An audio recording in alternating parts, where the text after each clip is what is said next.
Assalamualaikum warahmatullahi wabarakatuh.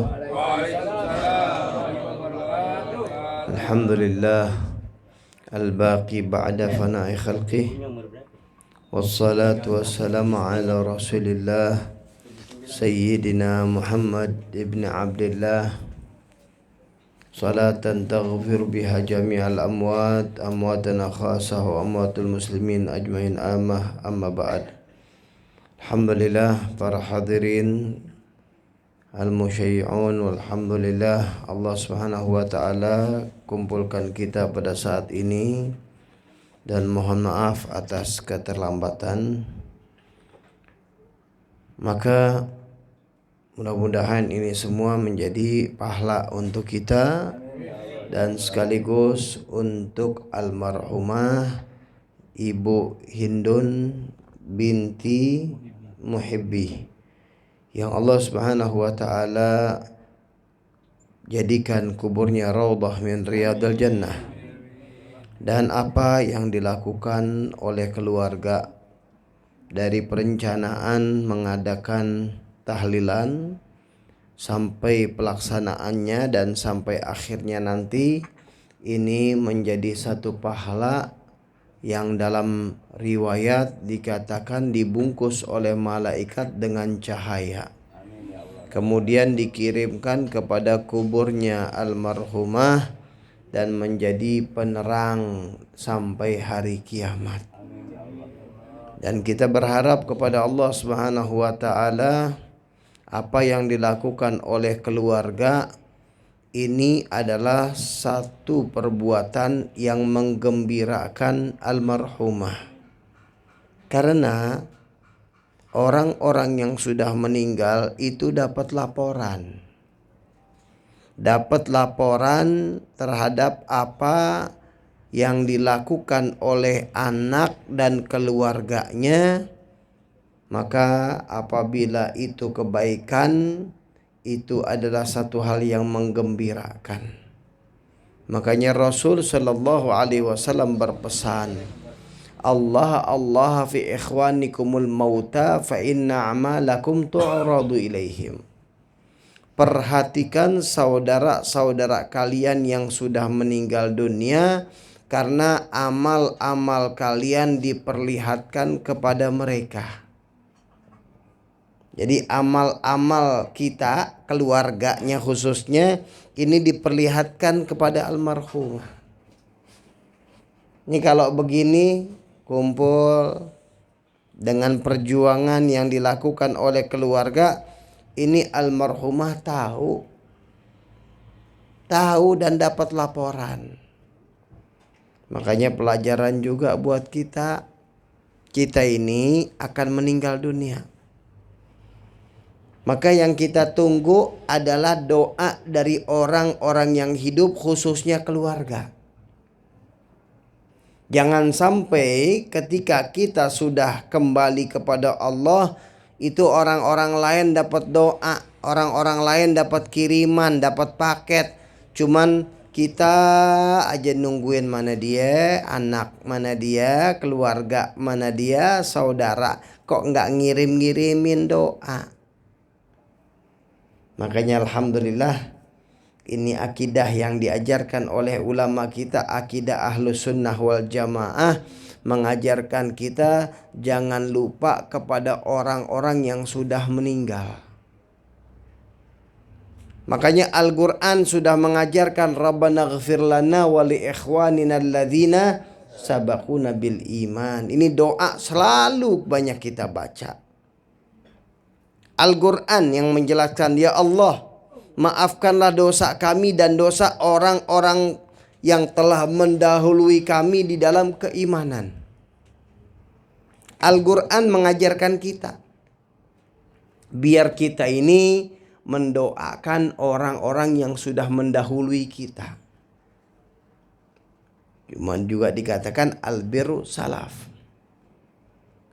Yang namanya kebaikan itu terus beruntun, akan datang juga, akan dibalas juga.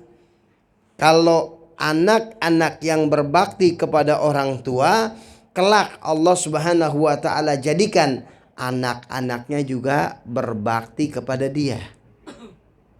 Berbakti juga kepada dia. Ngedoain juga. Walau dalam hadis Rasul sallallahu alaihi wasallam yang memang benar hadisnya, idza mata ibnu adamin qata'a amaluhu illa min thalathin. Apabila manusia meninggal dunia, amalnya terputus kecuali 3. Sedekah jariah, ilmu yang bermanfaat, dan anak yang soleh yang ngedoain. Ini hadis bener, luar biasa. Makanya di sini kita diajarkan kalau dalam hidup, ayo kita lakukan 3 ini. Pertama adalah yang dikatakan bahwasanya apabila manusia itu terputus meninggal dunia, terputus kecuali 3 perkara, yaitu yang pertama adalah ilmu yang bermanfaat. Apa ilmu yang bermanfaat? Dalam hidup nih, dalam hidup kita bolehlah sambil ngobrol-ngobrol ngajarin tentang sholat sama teman-teman. Ya saling masukan lah, kasih masukan. Paling enggak kita jangan pakai ninggalin sholat deh, ini kan bahaya dalam kubur. Dengar omongan begitu, itu kawan kita enggak ninggalin sholat, itu namanya ilmu manfaat. Kita ngobrol-ngobrol, ngapain sih ngobrolin orang, dosa, riba, ntar di dalam kubur dapat dosa. Mendingan kita ngobrolin yang lain aja yang manfaat. Itu orang jadi pelajaran dan dipegang dalam hidupnya. Itu ilmu manfaat. Jadi ilmu manfaat tuh gak harus jadi ustadz dulu ngajar, enggak. Kita ngajak orang sholat, kita ngajak orang sedekah, melarang orang maksiat di dalam ghibah, dalam ngomongin orang. Ngomong-ngomong gak boleh buruk sangka loh. Dia kan begini-begini. Emang kita tahu hatinya. Itu kan masalah hati. Kalau masalah hati kan urusan dia sama Allah. Gak boleh kita buruk sangka. Oh begitu. Iya jangan, buat apa kita dosa doangan kalau begitu. Dipegang itu omongan, jadi pelajaran. Itu ilmu manfaat. Itu ilmu yang kita bisa ajak anak-anak semuanya. Ya, anak-anak kecil, masyarakat yang ada. Sekali-kali kita ajak, ayo ngaji. Kita kumpulin, ayo kumpul sini. Sambil misalnya kasih makanan, cerita deh. Dulu ada cerita tentang Nabi Nuh. Nabi Nuh ini dulu dakwah tapi gak diterima oleh masyarakatnya. Akhirnya Allah kasih masyarakatnya itu azab. Allah izinkan Nabi Nuh untuk bikin kapal yang besar. Cerita deh tuh sedikit. Tuh anak paham ilmu yang bermanfaat. Masya Allah. Banyak kesempatan buat memberikan ilmu yang bermanfaat. Ya, kemudian amal jariah. Amal jariah apa? Amal pahalanya terus mengalir. Seperti apa? Kita ngasih nih keramik ke masjid. Itu di masjid dipakai terus keramik. Selama itu keramik masih nempel, masih kepake, itu pahala gak putus. Pahalanya gak putus. Itu contoh keramik atau semen. Masjid, majelis-majelis taklim yang memang dipakai buat masyarakat umum, pondok-pondok pesantren. Ya, termasuk amal jariah. Ada anak yang baik, dia mau mondok gak punya biaya, dikasih biaya, dibiayain.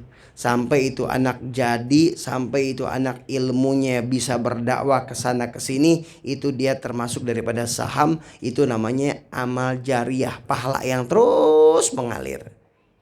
Orangnya udah meninggal tapi transfer pahala terus. Ini banyak kesempatan. Kita tahu nih, ada orang alim, ada orang baik, ustadz. Atau tadi pelajar yang perlu didukung, ada ustadz misalnya yang perlu didukung. Kenapa? Kalau saya dukung dia nih Ustadz, dakwahnya nanti jadi lancar. Udah nanti kalau dakwahnya lancar, orang dapat hidayah. Itu sebanyak orang dapat hidayah, dia dapat sahamnya. Masya Allah. Ini ambil kesempatan. Jangan kita pikir Ustadz ini cuma cari rezekinya di dalam pengajian-pengajian.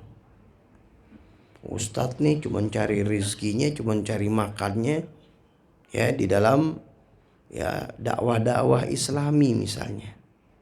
Jangan. Itu kita nggak tahu niatnya. Kalau kita berperasaan seperti itu kita masuk ke dalam suudzon, buruk sangka. Buruk sangka. Yang harusnya manajemen kita gimana? Kita ini melihat ini ustadz, Allah jadikan dia seorang ustadz, dia seorang pendakwah, tanggung jawabnya dia besar di hadapan Allah. Dia harus juga bisa berdakwah, bukan hanya dia dengan ucapan, tapi dia juga dituntut untuk berdakwah dengan hartanya. Kalau daerah-daerah yang memang katakanlah ada lah gitu. Tapi ada juga yang namanya ustadz tuh ada jadwal-jadwal, misalnya dia punya dakwah ke kampung-kampung, ke daerah-daerah, yang di daerah-daerah bukannya bicara tentang dia dapat, tapi dia harus ngeluarin. Dia harus ngeluarin di sana untuk mengembangkan dakwah. Dia harus memberikan sesuatu apa-apa yang ada di sana untuk mengembangkan dakwah. Nah, ini yang kita pahamin. Jadi kalau kita misalnya memberi, niat dah ngasih. Kenapa? Mudah-mudahan itu jadi saham saya nanti di akhirat. Itu dia. Jadi manajemen kita melihat ustadz seperti itu. Walaupun manajemen ustadz itu sendiri nggak boleh ngarepin gitu.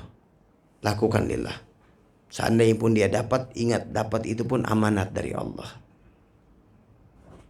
Ya bukan untuk memperkaya, bukan untuk senang-senang diri, enggak. Itu ada tanggung jawab di hadapan Allah. Jadi manajemennya cakep. Jadi nggak ada buruk sangka di sini. Selebihnya serahin sama Allah, Allah yang lebih tahu. Yang jelas Imam Suyuti mengatakan sedekah yang paling afdol kepada orang yang belajar sama orang yang mengajar. Ini maaf nih, saya ngomong begini nih bukan berarti saya enggak, bukan itu tujuan saya. Paling tidak kita perhatiin di sini ustadz-ustadz yang ada. Kita perhatiin di daerah-daerah khususnya kampung-kampung misalnya, ustadz-ustadz yang mereka berdakwah di sana. Atau kalaupun ada anak-anak kita ngajar, diajarin di sini sama guru-guru, perhatiin agar dia sendiri juga bisa ngajar, bisa dapat juga sesuatu yang dia tenang. Ini subhanallah. Itu sedekah jariah namanya. Yang ketiga, waladun soleh yad'ulah, anak yang soleh yang ngedoain dia. Tapi jangan pahaman salah. Itu kan anak yang soleh yang ngedoain dalam hadis. Berarti kalau bukan anaknya, ya nggak dapat, percuma. Buat apaan tahlil ngumpul-ngumpul, baca-baca doa nggak diterima katanya. Kenapa? Orang bukan anaknya. Iya, itu belum hatam tuh ngajinya, baru baca satu hadis.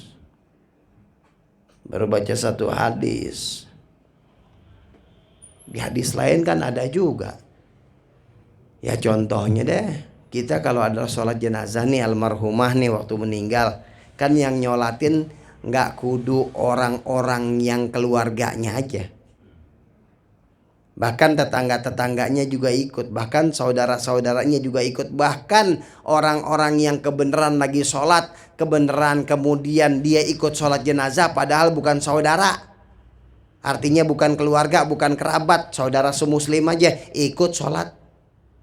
Bahkan sholat jadi fardu kifayah. Nah, itu kan bukan keluarga. Sholat emang apa? Doa. Kalau nggak diterima ya berarti buat apa disuruh sholat jenazah. Artinya apa? Artinya walaupun bukan keluarga, walaupun bukan anak, kalau yang namanya ngedoain, itu diterima oleh Allah. Jelas tadi Al-Qur'an kita baca.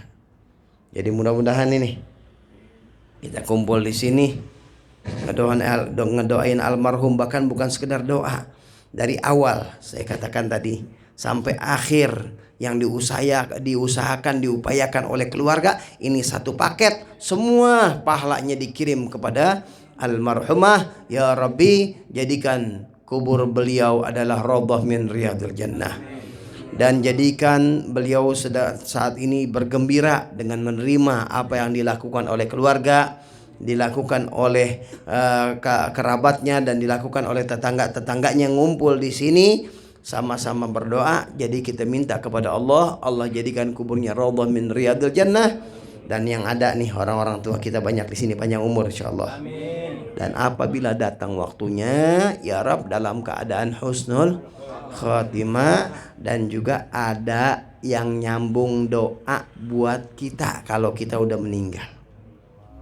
Kalau kita udah kembali kepada Allah, kita udah dibungkus dengan kain kafan, kita udah dimasukkan ke dalam kubur, ditutup sama papan, ditutup tanah, apa yang kita miliki? Apa yang kita harapkan? Kaya udah percuma, harta percuma. Yang kita harapkan apa? Doa.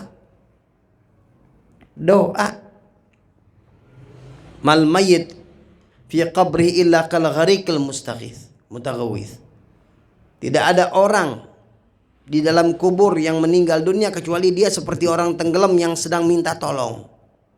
Ini yantadir doa talhaqu min akhi, yang dia tunggu doa saudara dari saudaranya, dari saudara kerabatnya. Kalau dia dapat doa itu, dia lebih demen, lebih senang daripada dunia dan isinya. Mudah-mudahan Allah maafkan dosa kita. Jadikan perkumpulan ini yang tidak pernah disia-siakan oleh Allah Subhanahu wa taala ya Rabb, dan maafkan dosa kita semuanya. Amin ya rabbal alamin. Hadza wal afu minkum. Assalamualaikum warahmatullahi wabarakatuh.